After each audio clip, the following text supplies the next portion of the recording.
যে কথাগুলি এখানে বলা হবে আশা করি আপনাদের কাজে লাগবে এবং এসব ঘটনা সচরাচর প্রায় ঘটে থাকে। শুনুন। নাম্বার 1, বাচ্চা বা বড়দের পায়ে কাটা ফুটলে কাটা ফোটার স্থানে গলানো গুড়ে 10 গ্রাম জন পেশাই করে মিশিয়ে একটু গরম করে বেঁধে দিন। কাটা আপনা থেকেই বেরিয়ে আসবে। গলানো গুড় অর্থাৎ নরম গুড় আর কি। আপনি শক্ত গুড় নিয়ে সামান্য জল দিয়ে গুলিয়ে একটু লেই করে নিলেই হয়ে গেল, গলানো গুড় হয়ে গেল।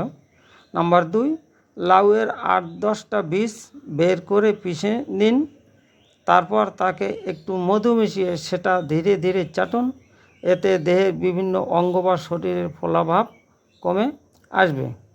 নাম্বার 3, সর্ষের তেল 200 গ্রাম আর কর্পূর 30 গ্রাম এই দুটোকে মিশিয়ে একটা শিশিতে ঢেলে রোদে রেখে দিন।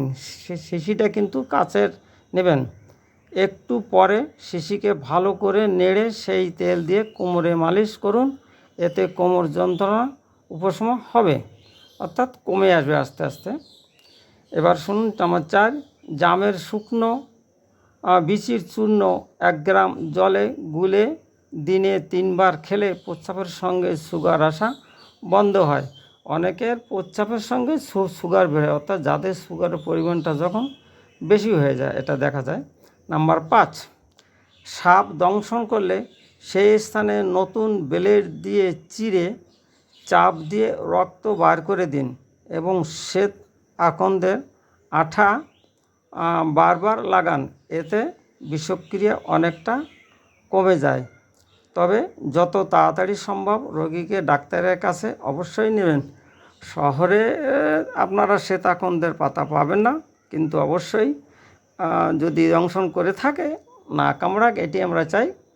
আপনার চিরে রক্ত বার করে দিলে ভালো। এরপরে সাবান জল দিয়ে ভালো করে ধুয়ে নেবেন, তাতে বিষক্রিয়াটা কমে, কিন্তু অবশ্যই ডাক্তারের কাছে নিতে হবে। নাম্বার 6, কুকুরে কামড়ালে ক্ষত স্থানে চেপে রক্ত বার করে দিন এবং বারে বারে কাপড় কাচার সাবান দিয়ে ক্ষতস্থান ধুয়ে দিন। এরপর ডাক্তারের কাছে তাকে নিয়ে যাবেন। কুকুরের ব্যাপারটা অনেকেই সচেতন হয়ে গেছে, এটা আর বলতে হয় না। তবু এটাকে বললাম যে হ্যাঁ, রক্ত বার করাটা এটা অনেকে করে না, কিন্তু এটা করবেন, তাতে বিষক্রিয়াটা অনেকটা কমে যায়। নাম্বার 7, গায়ের রং ফর্সা করতে ও গায়ের দুর্গন্ধ দূর করতে বাসক পাতার রসের সামান্য শঙ্খভস্য মিশিয়ে স্নানের 2-3 ঘন্টা আগে ঘষে রেখে, অর্থাৎ রেখে মানে মেখে আর কি রাখুন। এরপরে স্নান করুন, আস্তে আস্তে গায়ের রং ফর্সা হবে। এটা কবিরাজের মত, আমাদের কোনো মত না। আর প্রাণ খুলে হাসুন ও অন্যকে হাসান, অর্থাৎ আনন্দে থাকতে হবে সবসময়, ভালো থাকবে শরীর। এই যে কথাগুলি শুনলেন, সচরাচর এসব ঘটনা কিন্তু ঘটে থাকে। আপনাদের দেখার জন্য ধন্যবাদ। আর সম্পাদনা করছে কৃষ্ণ দেবী ও মিঠু ঘোষাল।